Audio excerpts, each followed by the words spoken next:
And we'll get started. Okay.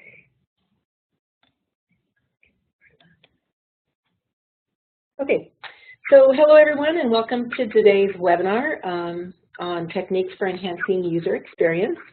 My name is Julie Niederhauser and I am the Public Library Coordinator for the Alaska State Library. As I mentioned to Beth, this webinar came out of a continuing education survey that we sent out to librarians across the state, and this was one of the topics that they said they were interested in learning more about. So as you well know, libraries today are facing major changes, accommodating rapidly changing populations, changes in information and communications technology, and shifting library user expectations. So during this webinar, we'll be talking about some trends impacting public libraries, provide a brief overview of user design research techniques, and provide examples of how some of those techniques may be used to improve and create a more satisfying user experience in your library.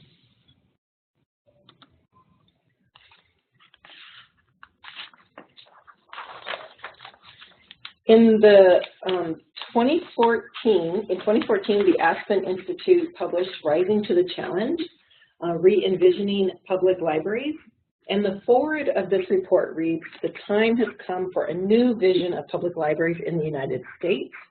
Communities need public libraries. More people are using their services, materials, and programs than ever before. But communities' needs continue to change." And the report identified 3 key assets that public library is built around: people, place, and platform, and provided descriptions of each of these assets. So for people, the public library is a hub of civic engagement. It fosters new relationships and strengthens human capital in the community. Libraries connect individuals to local and national resources and serve as neutral conveners. They facilitate learning and creation for children and adults alike. For place, the public library is a welcoming space for a wide range of purposes: reading, communicating, learning, playing, meeting, and getting business done. Its design recognizes that people are not only consumers of content, but creators and citizens as well. Its physical presence provides an anchor for economic development and neighborhood revitalization, and helps to strengthen social bonds and community identity. And the library is also a virtual space where individuals can gain access to information resources and all the rich experiences the library offers. In the creative design of its physical and virtual spaces, the public library defines what makes a great public space. And for platform, the public library is user-centered. It provides opportunities for individuals in the community to gain access to a variety of tools and resources with which to discover and create new knowledge. So the report recognized that our collective idea of what a public library is and what it does has changed. And back in 2009, Ayub Khan, author of Better by Design, An Introduction to Planning and Designing a New Library Building, recognized the shift from a purely print-based library collection to one of mixed media, particularly those delivered electronically, and how it has had a profound implications for library design. So library planners are now having to consider the role of reading and relaxation areas that accommodate information and communication technology, the function of silence in a library dedicated to team-based learning, the balance of provisions between social space and study space, and the concept of separate rooms as opposed to a large open space for digital interaction.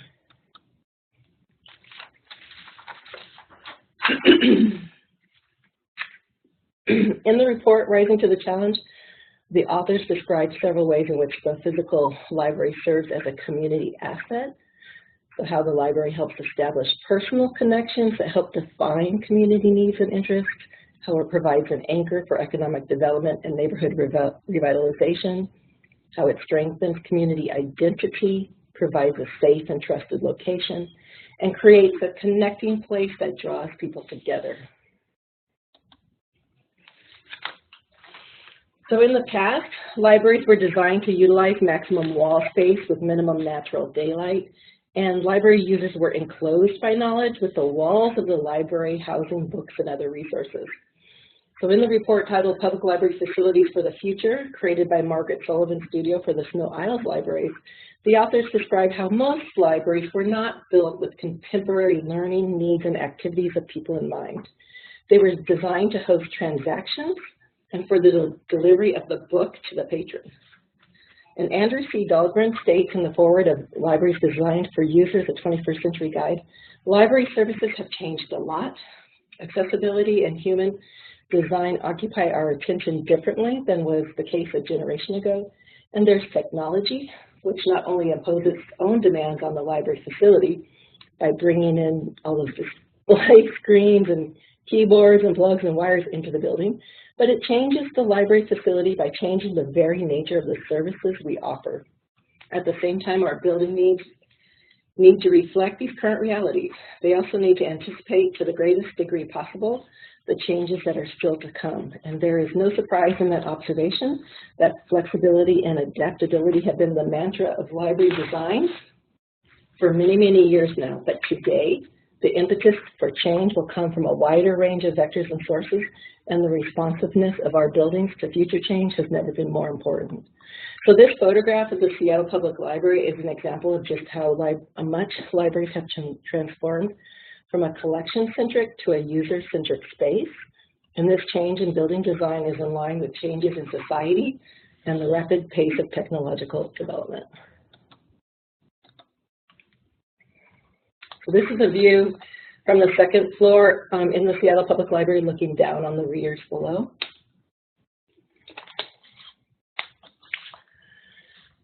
So as libraries shift their focus from collections to connections, libraries are now being designed with knowledge, the books and the other resources located in the center of the building, and the areas around the collection are now spaces where patrons can read and study and relax while taking advantage of the natural light and the views outside. And these changes in building design have a direct impact upon a library user's experience. Architectural elements like space and light and geometry and materials can and do affect how we feel when we are in these spaces. According to Dr. Alan Lewis, a lecturer in architecture at Manchester University, light has a physiological impact on people. Research has shown that visible light helps the human body to regulate the production of the hormone melatonin, which in turn helps to regulate our body clock, affecting sleep patterns and digestion. Visible light also helps to stimulate the body's production of the neurotransmitter serotonin, which can reduce the symptoms of depression.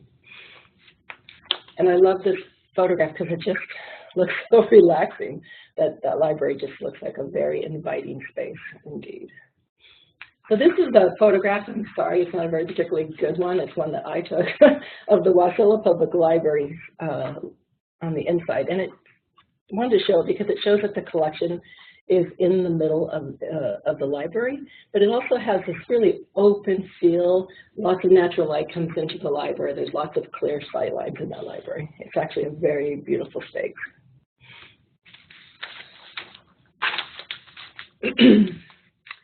In the Rising to the Challenge report, there is a recommendation that the physical library must undergo a transition that embraces the openness and flexibility needed to thrive in a world of constant change.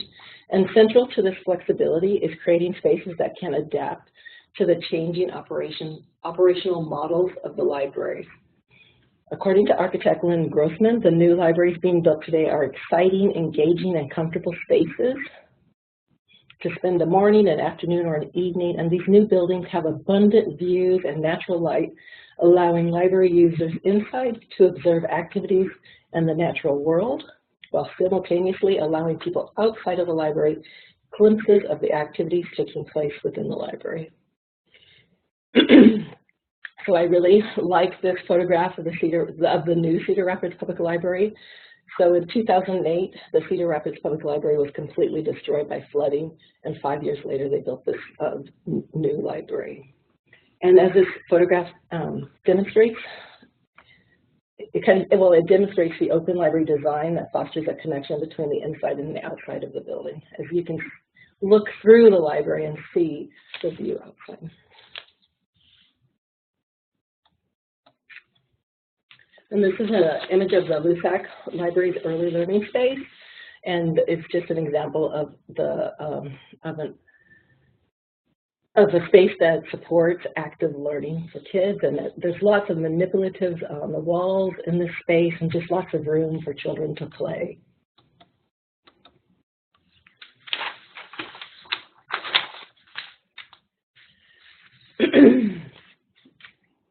So the article Meet Them in the Moment, Engaging Public Library Patrons When It Matters Most, was written by Deidre Costel and Kathleen Kaiser. And they describe research that was conducted in 2015 by EBSCO's user research team. And so the team conducted a large-scale qualitative research project to learn more about how people feel and think about their public libraries, as well as how they use them or don't use them.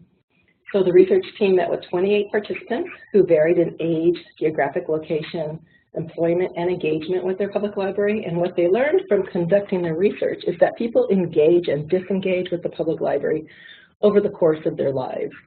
So early childhood and middle school are usually periods of high engagement. Story times, classroom visits, summer reading programs entice and encourage people to bring their children to the public library. For tweens, the public library is considered a safe place for them to visit by themselves. So many public libraries offer after-school programs specifically targeted to that age group. High school, college, and adulthood are usually periods of low engagement. High school age students like they're independent, so they like to go and meet elsewhere. You know, they hang out together in places other than the library. If they do need something from the library, they'll probably use their high school library.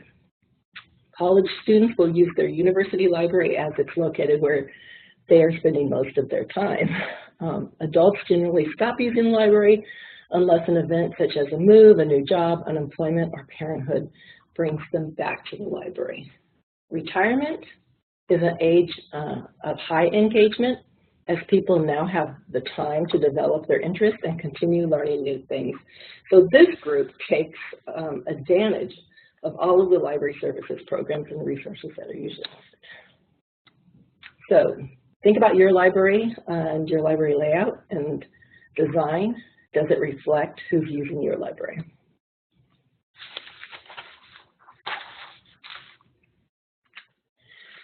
I have to take a sip of water for a second before I get started here. And I just want to welcome everybody else who's joined us. Hello, Candace and Claire and Brent.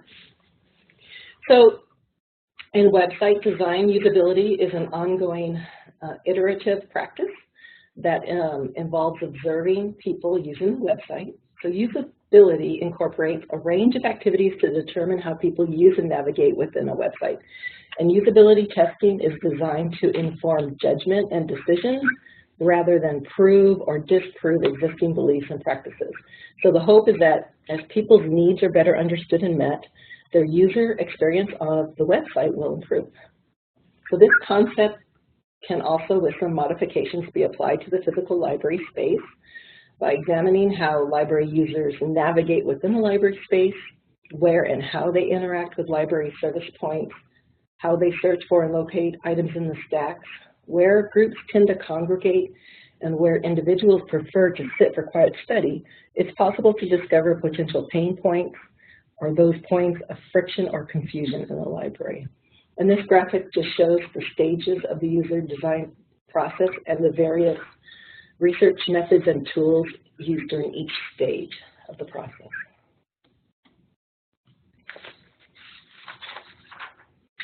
So touch points are any point of contact or interaction that might alter how someone feels about a product, a brand, a business, or a service. So touch points a library patron may encounter are the library website, the library catalog, when they receive a phone call from the library, any print resources produced by the library, any third-party services that they take advantage of that are offered through the library. So in Alaska, that could be Overdrive or Tumblr Books or Sesame Street ebooks. Again, any marketing materials produced by the library staff,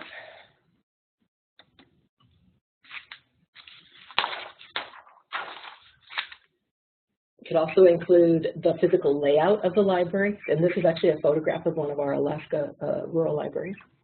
Any of the furniture, the customer service delivered from the library, the cleanliness of the library, the bathroom, you know, does it smell? Is it adequately stocked with supplies?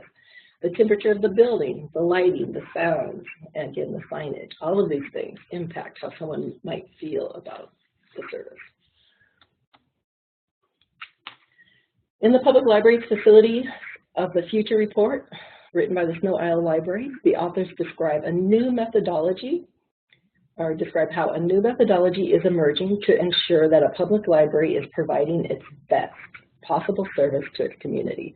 And this methodology is rooted in the service design methodology, which is a method for improving the quality of an institution's services, especially when significant transformations and innovations are impacting an organization's ability to reach its audience effectively. Central to the service design approach is the human-centered, human-driven design thinking process where real customer needs and requirements of users are utilized to provide real solutions to inform real institutional change. So as I was gathering resources and preparing for this webinar, I came upon Useful, Usable, Desirable, Applying User Experience Design to Your Library, written by Erin Schmidt and Amanda Etches. It's an excellent introduction to this new methodology. And as the title of their book states, the three essential elements of great user experience are: it is useful. A product or service must solve a problem or satisfy a need to create a good user experience. It is usable. What good is something that's useful if it's impossible to use or a constant cause of frustration? It is desirable. People must either need or want the service. So if your library is providing a service that is both useful and usable, but no one wants or needs the service, you might as well stop providing it. So a large part of the rest of our webinar comes directly from this book. If you want to learn more about this subject that we're talking about today, you can borrow this book. It is available from the Consortium Library. So Schmidt and Etches believe that there are 8 principles on which library design is based. You are not your user. So we should not be designing our library services or our library spaces with ourselves in mind, because we work in the library and we already know how things are supposed to work. So this knowledge influences our expectations of how other people, like our library users, how they should experience our services. And to counter our often unreal expectations, we have to design our library spaces, services, resources, and programs with our users in mind. This is really a common problem. And I think the longer you work in the library, the harder it is for you to step out of your own, your own skin, so to speak, and really see things from somebody else's perspective.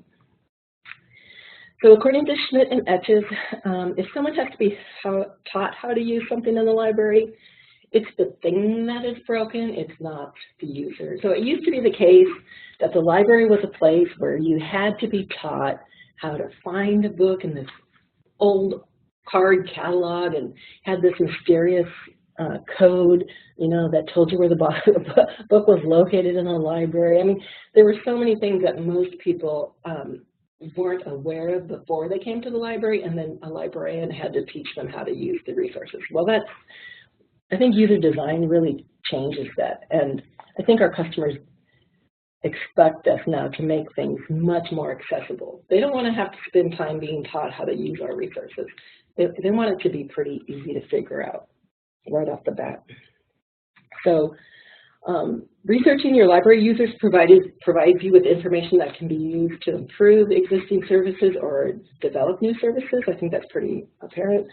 And empathy is understanding and sharing the feelings of another, and creating meaningful and engaging services requires us to see the library from our library users' perspective.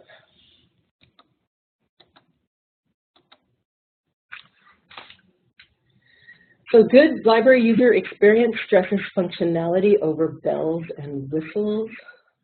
I think people just want things to work. They don't want it to be super flashy. They just want it to work the first time they use it.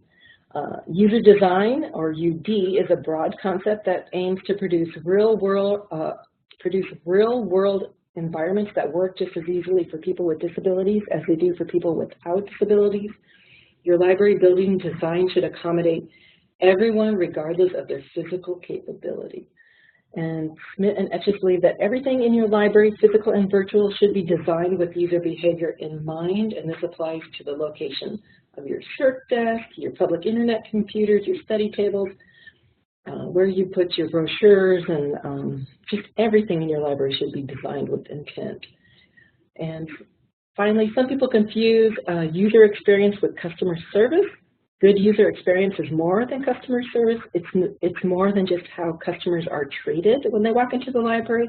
It's also how they feel when they're in your library and whether or not they can accomplish what they came in there to do.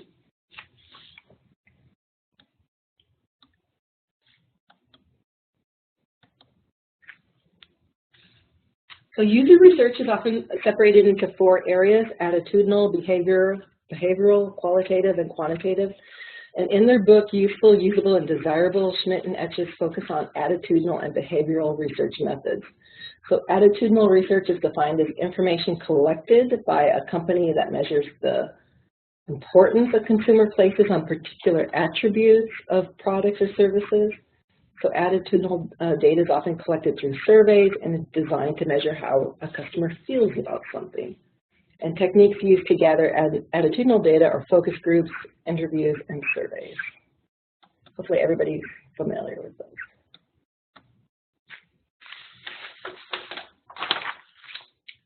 Behavioral research is conducted by observing a participant interact with the product or service, and examples of behavioral research methods are contextual inquiry, journey mapping, or usability testing. So Jeanette Woodward is the author of Creating the Customer-Driven Academic Library, and she describes organizing a focus group as gathering a group of people together and asking them questions about their attitudes toward a product or service. Questions are asked in a group setting, and participants talk freely with one another and with the group facilitator. So the pros of a focus group are that they can generate new ideas and information, because the discussion may go into unexpected directions with an idea shared by one participant sparking additional comments from others in the group. The cons of this type of method are that in order for a group to honestly share how they feel about the library, the focus group needs to be facilitated by someone not affiliated with the public library.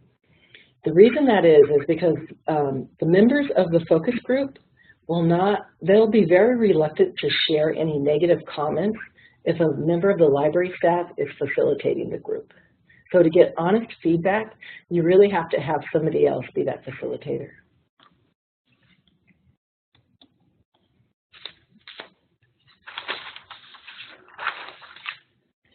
So interviews can be useful in gathering information on how to improve library services. They can take place in the library after you have observed someone using a service or completing a task, or you can randomly approach people in your library and ask them a few questions.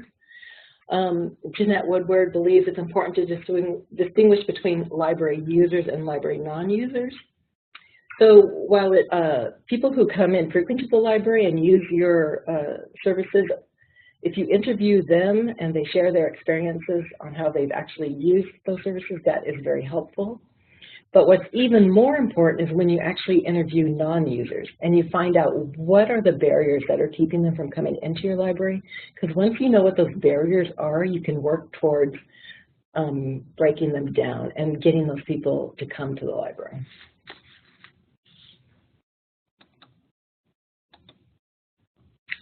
So on this slide is an interview template, which is freely available for download from the Service Design Toolkit. Personally, I find this color scheme and the green tiny print on this template to be incredibly difficult to deal with.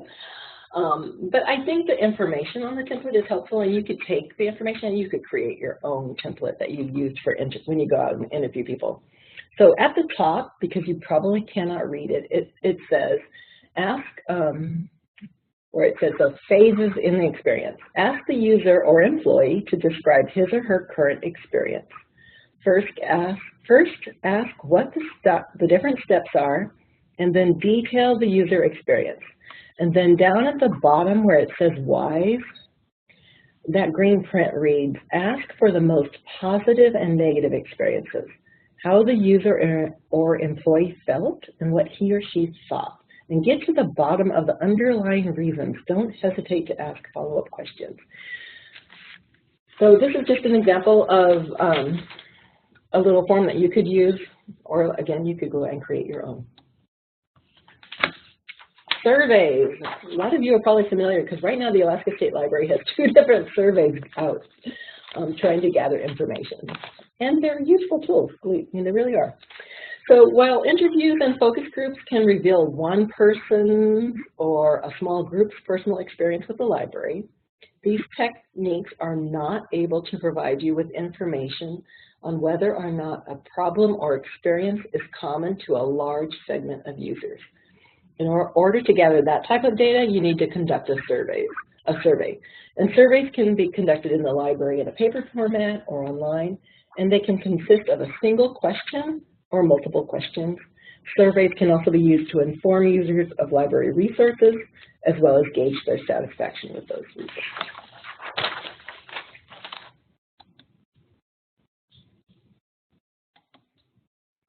Let's take a second.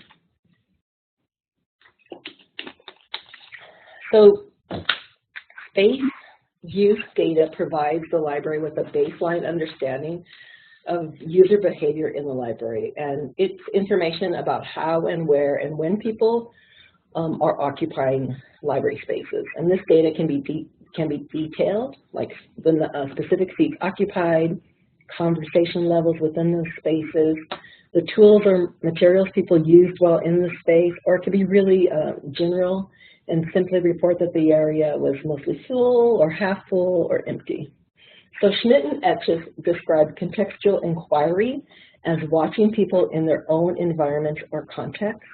So conducting this type of research requires focused attention and a dedicated amount of time. So the person conducting this research must be willing to yield any preconceived assumptions they may already have about how people use the library, and contextual inquiry requires keen observation, rapid note-taking, and time to synthesize the data and reflect on what actions, if any, to take. So on this slide is an example of contextual inquiry created by Sophia Lay. She was working with a group on how to reduce food waste.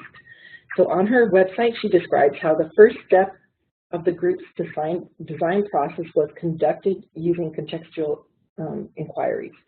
They observed how users performed their shopping and organized their grocery items at home. So it's really important to note that the first thing that happens with this method is that the researcher approaches someone and they informs them that they're conducting research and they ask for permission, ask if they'd like to participate in the research, and if they would allow themselves to be observed conducting, whatever it is that they're doing. So in this case, they approach people at the grocery store and ask them if it would be okay to follow them along as they purchase their groceries. And then also you ask for permission to interrupt them periodically doing the task, whatever it is that they're trying to accomplish, so that you can ask them any clarifying questions, that you may have, like, why did you choose that over this?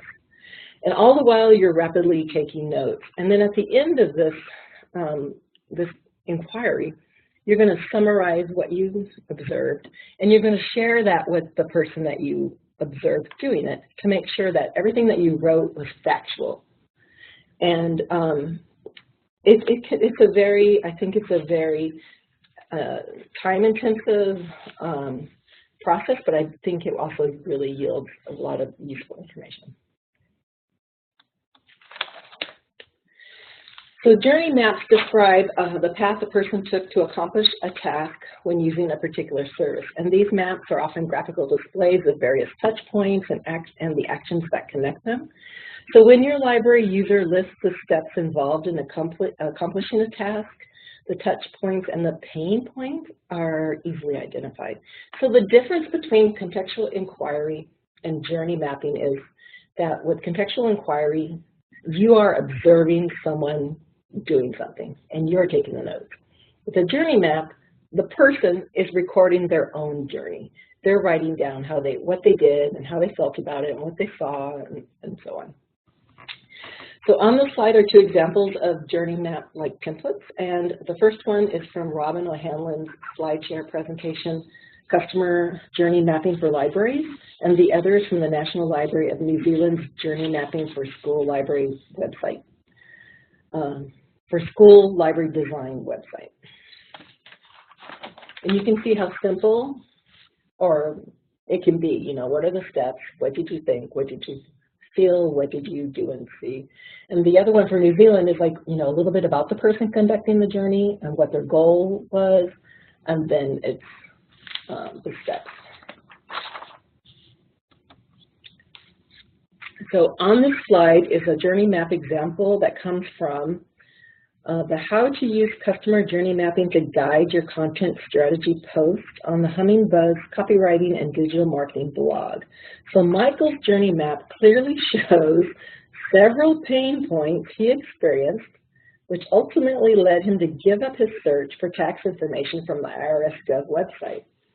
And I really like this example because we have information about who the user is, what was the purpose, you know, why were they conducting this search for information, the stages of the journey, the activities he undertook, and how he felt during those various, you know, stages.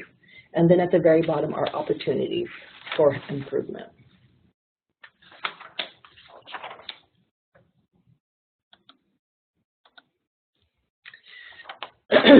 So according to Schmidt and Etch's, usability testing is closely related to contextual inquiry because most usability tests involve observing a user attempt to accomplish a specific task or series of tasks. So where the usability testing diverges from contextual inquiry is in the guided nature of most usability tests. So as this cartoon from the Quora website demonstrates, the facilitator is interacting with the user, asking them to carry out specific tasks that are being observed and tested.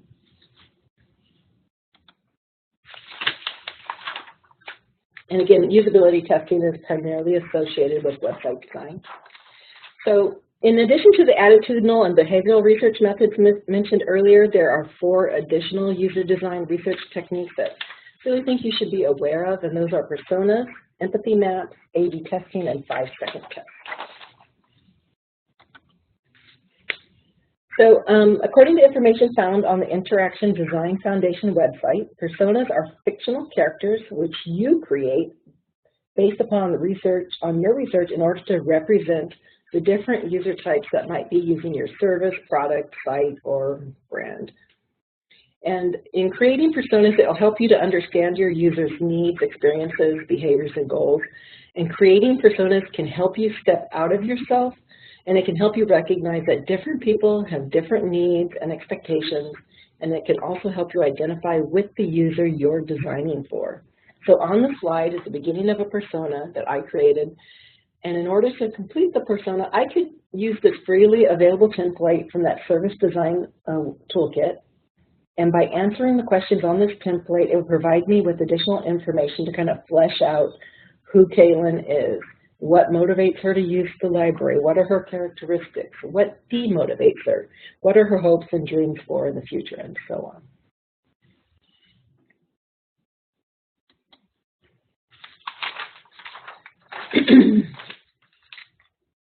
So according to information found on the Solutions IQ website, an empathy map is another way of gaining a better understanding of who your libraries are and immerse yourself in your library user's environment. So empathy maps were originally developed by David Gray, and the empathy map includes the following questions. So what is the user thinking and feeling? What would the user hear? What would they see? What would they be saying and doing? And what are some pain points when using a product? What gains might the user experience when using the product? So again, empathy maps can be used whenever you need to immerse yourself in your user's environment.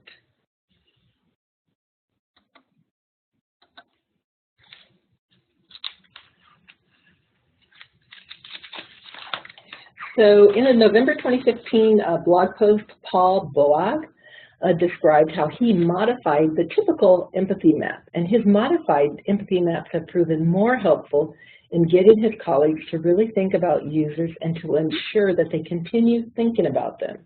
So as you can see, he kind of changed some of those questions. So now we still have the name of whoever this persona is, and then it's how is the user feeling about the experience and what really matters to them. What tasks are they trying to complete? What questions do they need answered? What people, things, or places may influence how they act? What is the user's ultimate goal? What are they trying to achieve? And what pain points might the user be experiencing that they hope to overcome? And I actually find that this empathy map created by Paul Boag, I find that the questions more relevant to what we do in the library realm.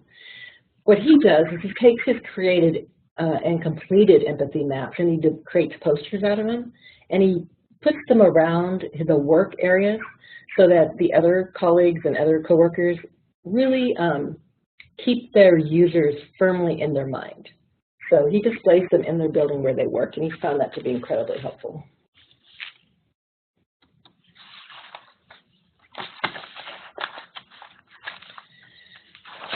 So Schmidt and Etches describe A/B testing as a way to test slight design variations with discrete groups of users to track engagement and success of each design.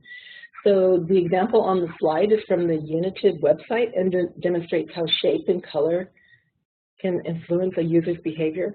So it's often used in website design, but it can also be used with any print materials that you're developing. Could be your newsletter format or layout. I don't know, any other kind of materials that you're going to be sharing with the public. So a 5-second test is where you show users a web page for 5 seconds, and then you ask them to recall what they remember about the page. So what do you recall from that previous slide? I'll give you guys a minute to enter it in the chat box. Do you remember anything from that previous slide? Colors, shapes, any of the text? There was a green box. Yes, there was definitely a green box. Yes. Anything else? Okay. Did anything else jump out at you? No? Okay. All right. I should have gave you more time. I will go back to that slide because I just want to highlight, this is a new web page that the Alaska State Library has just developed. It's booksalaska.gov, Free Books for Alaska, and it has links to our Sesame Street ebook collection, Ready to Read Resource Center, Tumble Books, Alaska Digital Library, Alaska Mail Services, Talking Books, and so on. Okay. All right.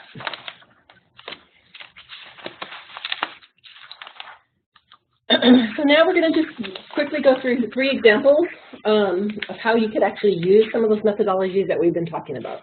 And these come from Schmidt and Etches' book, Usable, Useful, and Desirable. So this first example is, does your library furniture support your users' needs? So comfortable, functional furniture encourages library users to stay in the library once they get there. And to test how well your library furniture is meeting your users' needs, there's 2 things you could do. You could conduct a contextual inquiry and observe how and where library users are finding spaces to read or work within your library. Are they having to move furniture around to better suit their needs? Are they moving tables closer to outlets or rearranging seating areas to accommodate laptops or groups working together? Are they moving chairs closer to a window so they have better light to read by? The other thing you can do is you could conduct a short survey, and the survey can be distributed within the library and also from your website, or a link from your website. And you could ask users how frequently are they able to find a comfortable place in your library to work. You could ask them to rate the comfortableness of the furniture. You could include an open-ended question, you know, library furniture is blank. My favorite place to work in the library is blank. Okay? So those are two ways in which you could put some of these research methods to work and get some real information about your users' needs. So example number 2. So Schmidt and Etches believe that library users aren't comfortable approaching large, imposing service desks. So in the library world, a lot of us grew up with these large desks, and it's just like part of our environment. You have a library, you have this humongous, gigantic desk, and you need it, right? Because we've always had them, so we always think that we will need them long into the future. Well, a lot of people kind of disagree with that. They think that these large desks create this barrier, and it keeps people from actually approaching us and asking us for help. So, an easy way to find out whether your library users or how they think about your service desk is to simply ask them. You could place a whiteboard next to your desk with the question, do you think this physical desk looks approachable and friendly, yes or no, and just have them put a tally mark under the thing that how they feel about it. And you could also keep a sheet of paper that records every interaction. So when people do come up to your desk, if they come up and their interaction begins with an apology. Sorry to bother you, but can you help me? Or excuse me?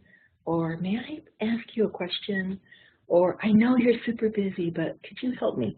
So every time that people approach you with an apology, you keep track of it with a tally mark, and that will kind of inform you of how the users feel about your desk. By the way, I absolutely love this photograph. I don't know if you can see, there's the guy at the table and chairs with his feet up on the table. And if you, I don't know about you, but I remember those plastic chairs, and they were so uncomfortable. Those chairs were ridiculous. Okay. Our final example. So the final example is, can a first-time visitor easily locate all the areas of your library? So, and for people who work in libraries that serve large tourist populations, or every summer there's a mass of people who come back to the library.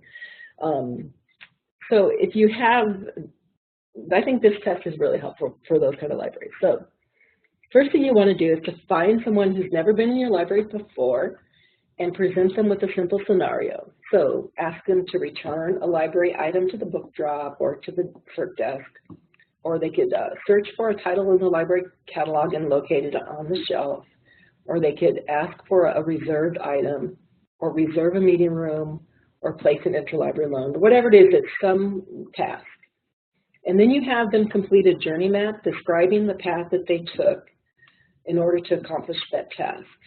Did they eventually have to ask someone for help in order to accomplish the task? Were they able to use your library signage to find the information they needed to complete the task? And then after they've completed their journey map, you want to follow up with a short interview and just ask them what they found helpful in your library and what they found confusing. So we're at the end of the content that I have for the webinar, and I hope the information was somewhat helpful to you guys. If you have any questions about anything that we've talked about, we have some time here.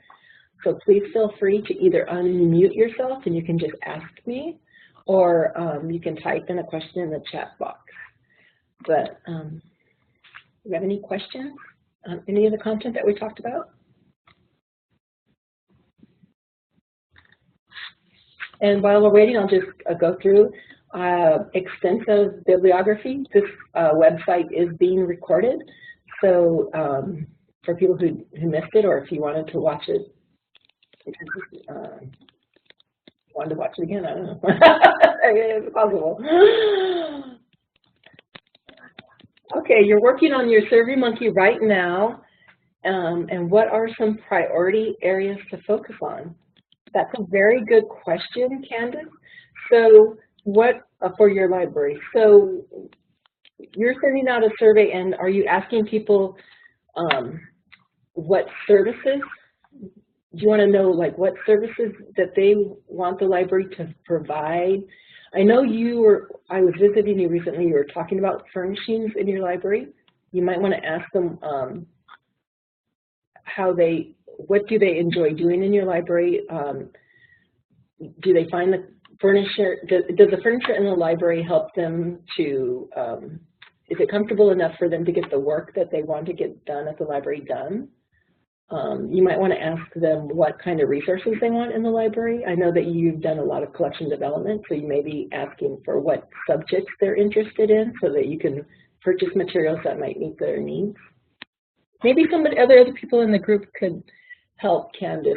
She's going to be sending a survey out to her patrons, and she wants to know about priority areas to focus on. What kind of questions could she ask her users that might be helpful? Anybody think of any other ones?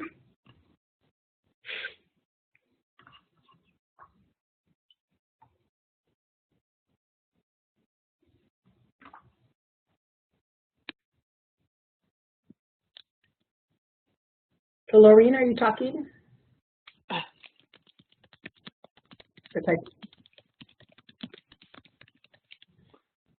No, you had another question, but you can talk. You don't have to type. I can hear you. Oh, I wasn't sure if I was muted or not. Sorry about that. No, it's fine. It's helpful to have a conversation. Depending on, I don't know Candace's library and her population, thinking about a survey, letting people know the purpose of it is very important, because some people are surveyed out, or they get a lot of email and they ignore it. But if it's something that is very important, or it's say there's an issue at the library that you need addressed, a simple survey can give you some good answers, but it needs to be focused. Right. So Candace, having a little description at the very beginning of the survey, explaining why you're sending it out, what you hope to accomplish from the survey, and also the deadline information, that would be really helpful. Once you kind of decide and you probably just want to focus on one priority, because if there's too many, sometimes the information you get back isn't really that helpful if there's too many questions. So when you guys, we talked about a lot of different methods. Did any of those methods speak to you? Could you see obviously Candace could see herself completing a survey. She's already working on one. Anybody else? Find any of those methods interesting, or you could see yourself using them in your library?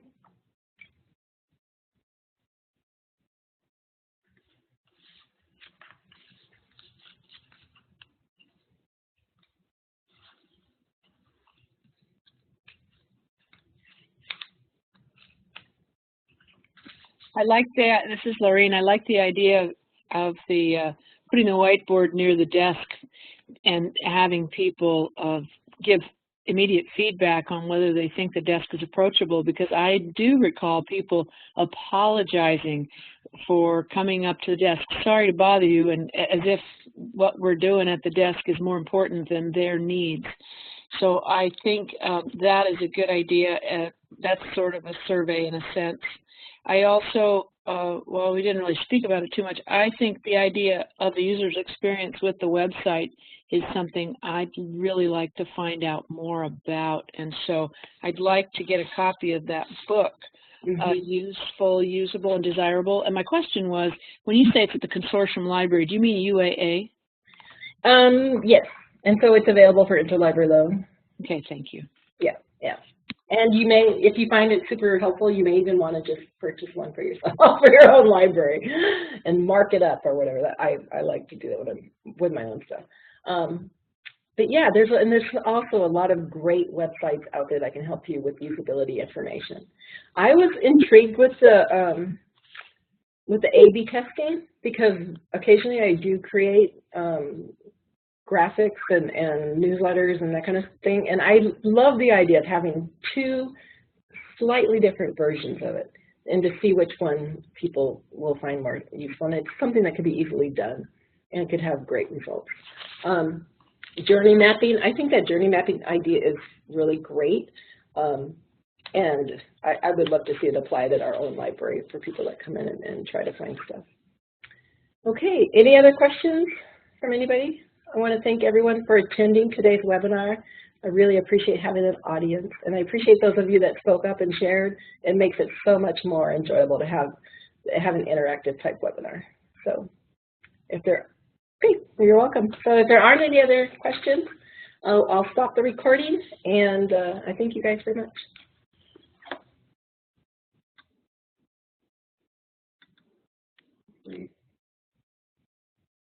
Oops, I want to get that to stop. Stop.